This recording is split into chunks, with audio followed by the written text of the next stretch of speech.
ମୁଁ ସ୍ମିତା ଆପଣ ସମସ୍ତଙ୍କୁ ସ୍ୱାଗତ କରୁଛି ଲର୍ନ ଇନ୍ ପାଇପଲାଇନ୍ ଚ୍ୟାନେଲକୁ। ଏହି ଚ୍ୟାନେଲରେ ଆମେ ପାଞ୍ଚ ଧାଡିରେ ମହାପୁରୁଷଙ୍କ ଜୀବନୀ ବିଷୟରେ ଜାଣନ୍ତି।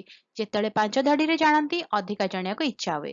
ଯଦି ଅଧିକା ଜାଣିବାକୁ ଇଚ୍ଛା ଅଛି କମେଣ୍ଟରେ ଜଣେଇବେ। ଆମେ କଣ କରିବା ନା 10 ଧାଡି 15 ଧାଡି ବା ଲମ୍ବା ଏସେ ମହାପୁରୁଷଙ୍କ ବିଷୟରେ ନେଇକି ଆସିବା। ତାହେଲେ ଆଜିର ଭିଡିଓରେ ଆମେ ଜାଣିବା ଆଉ ଜଣେ ମହାପୁରୁଷଙ୍କ ଜୀବନୀ ମାତ୍ର ପାଞ୍ଚ ଧାଡିରେ। କାଳୀଚରଣ ପଟ୍ଟନାୟକ 23 ଡିସେମ୍ବର 1898 ମସିହାରେ ଜନ୍ମଗ୍ରହଣ କରିଥିଲେ।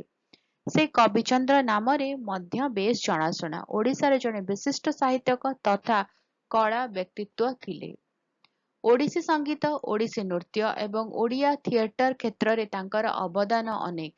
ବିଭିନ୍ନ ପାରମ୍ପରିକ ରାଗରେ ତାଙ୍କର ରଚନା ଓଡ଼ିଶୀ ସଙ୍ଗୀତ ଏବଂ ନୃତ୍ୟ କ୍ଷେତ୍ରରେ ବହୁଳ ଭାବରେ ଗାନ କରାଯାଇଛି। 24 ଜୁଲାଇ 1978 ମସିହାରେ ତାଙ୍କର ଦେହାନ୍ତ ହୋଇଥିଲା। ରହୁଛି ଦେଖା ହବା ଆଗାମୀ ଭିଡିଓରେ। ନମସ୍କାର।